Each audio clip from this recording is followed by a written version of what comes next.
Hey, what's going on, everybody? It's Tommy here with House of Beast, back with another video. It has been quite a while since I posted one. I've been just a lot going on with the shop, with equipment. Things ain't been going too smooth. So I just been busy. That's it. But today's video is going to be about simulated process. The process from getting the separations ready, and I may make like part 2 of the video, maybe the printing side. But right now I'm going to show you how to do I do it with simple seps slash inkseps. So stick around. House of Beast, yeah, HOB, yeah, House of Beast, yeah, HOB in this thing. Hey, I appreciate y'all sticking around. Now we're going to go ahead and get into this. So this is what the customer sent me. I haven't made any changes to it. I haven't done anything to this. If you look real close, and this is things I look at when customers send me things. Like this line shouldn't be here. Look at the thumb, that shouldn't be there. There's something else that I saw that it was off. I just go over the whole graphic to make sure it's exactly, there's nothing that's gonna be off or throw my print off to make my print look bad. So that's most important. These are real minor. They did the graphics. They sent me as an EPS. So I'm just, I'm basically just doing what they sent me. I'm not gonna do anything to this graphic.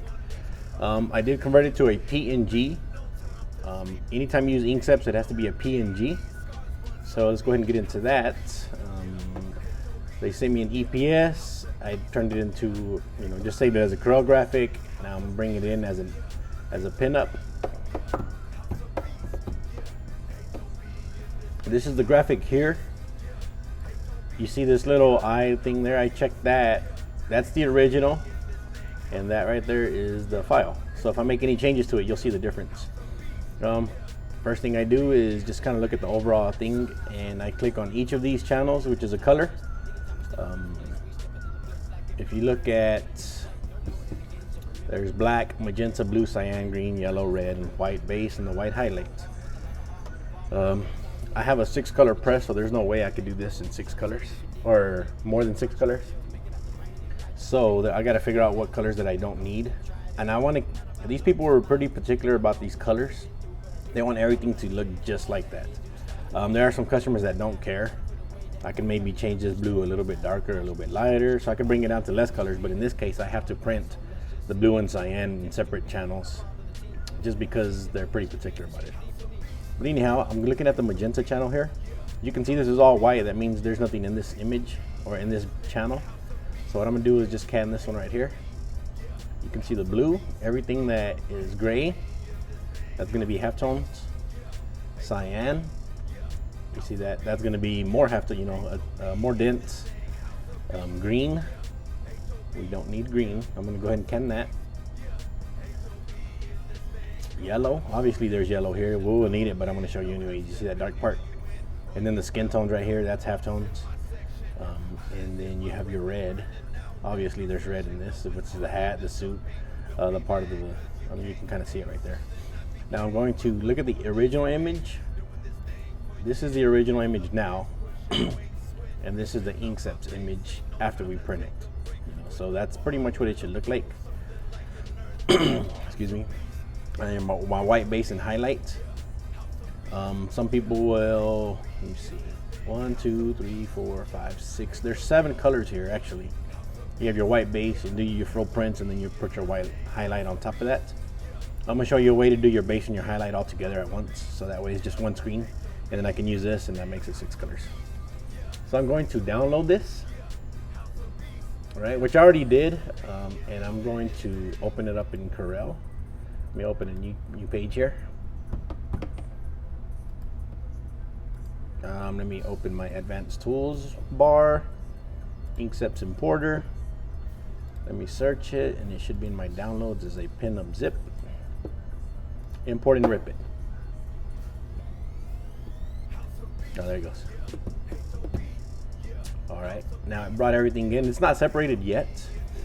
This is where I can change my dot gain, and I usually do 1.25. I got a heavy hand. And I'm going to, my lines per inch, I'm going to change that. I'm going to do on a 230 mesh. or 255 mesh, sorry. So I hit 255 divided by 4, and that gives me my lines per inch, which is 63. I'm not gonna go, I still don't want to go that high, just to make sure I can carry my halftones. But I'm going to try 55. Let's do 55. All right, 55. I'm gonna change all of these colors here. 55. My white base, I'm gonna leave a little bit higher, but I am going to choke it down by 2 pixels. You know what, I'm gonna do 4 this time. I just want to make sure it's a really super clean image. I don't want to have any issues with it, so I'll just go a little bit extra. 55, and this one would be 55. I can interlock the yellow. I'll explain that later, but right now all I'm doing is changing the lines per inch. That's it. I'm not changing angles. I'm not going to change anything else. I'm only changing the dot gain just so you can see how simple this is. I do a simple black output, and I do halftone rip. I'm going to click on it, and it's going to process it. Sometimes it takes a couple minutes. Sometimes it takes, sometimes it's really fast. Pretty good. So I don't need this anymore. And this right here just goes in the halftone preview, contains dot gain and stuff like that. So it looks lighter on here and it'll be darker on press. I'm going to delete that. We don't need that. My page, I'm going to change it to a 13 by 19. And let me show you what the print will look like right now as is. If I print it in the order that is given to me right now, I'm converting it to a bitmap. Man, everything's just taking long right now. Alright, so, and then let me blur it. Let me hit some Gaussian blur on that, a pixel. This is the shirt color. It's actually military green and navy. So that's what it would look like when I print it based off what they did. Based off what inkseps does, which is pretty good. Look at that. That's pretty spot on. Right, but I want my colors just to pop a little bit more. So I'm going to just delete this. Let me just delete this. And if I go to my object manager, this right here is my layers. And this is a print order starting with a white base, red, yellow, cyan, blue, white, and then I print the black on top of it. Now what I found out is when you print black on top, it makes everything a lot darker, more dark than, I guess more dark than it should be. So first I'm going to bring my highlight down. I'm going to group that with my white base. I'm going to print that in one screen, so there's no need to do 2 white screens. My black, I'm going to bring it down above the white, and then I'll print everything on top, wet on wet. So now let me show you the difference. By doing that, it's going to look a lot brighter.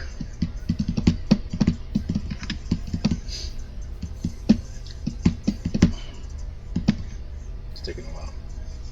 There he goes. Excuse me. Nope. I don't want that square there. Yeah. It looks a lot brighter. Not by much, but it still makes a difference in your print order. Right, so that's what it should look like. You can show your customer that's what it's going to look like. A preview. I don't know of any other programs that you can show them a preview. A lot of times you just gotta, I think you just gotta, that's what it look like. So then right here, I delete all that, that's not important. That's my halftone preview, my white base. So what I do is hit 1 base, right? I go to my blue page, right, and this is the very last print, so it's 6 blue. Right, and then I go into my cyan, which is 5 cyan. Damn, I can't type. Cyan. And then I go into my red channel, which is 1, 2, 3 red. I go into my yellow, which is 4 yellow. and the numbers represent the print order. To black. That's all that is. I'm just going in there and I'm just in the print order. Like I said, let me cancel this. Let me go to the highlight white or highlight my half tone preview. Where is it at? Where is it at? Oh, there it is. This is the print order. I got my group of 2, which is my base and my highlight. Black, red, yellow, cyan, and blue. That's the print order. Alright. So now I can go on there and I print each of these, which I will do that right now.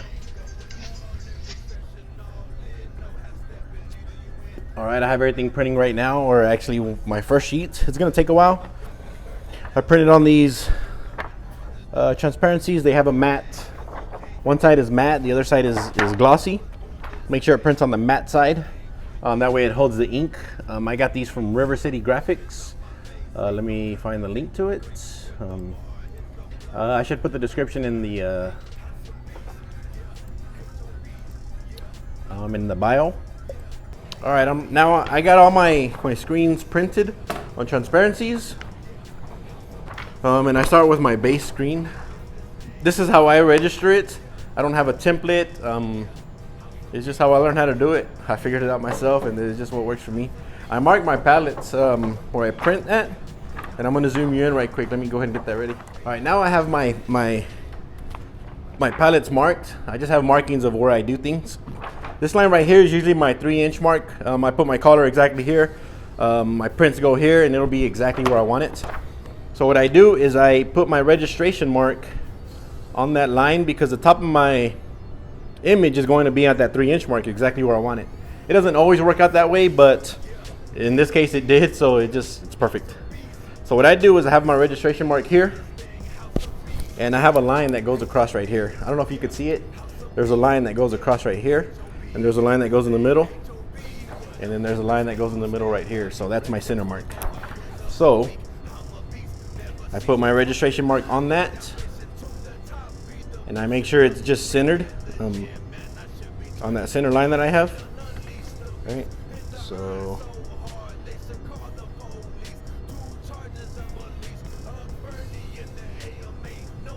it's about there. And what I do is I put tape, right?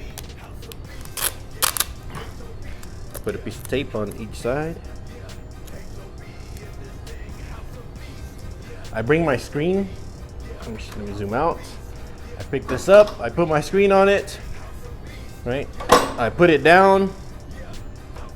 Right, and it hits the tape, and it goes with the screen.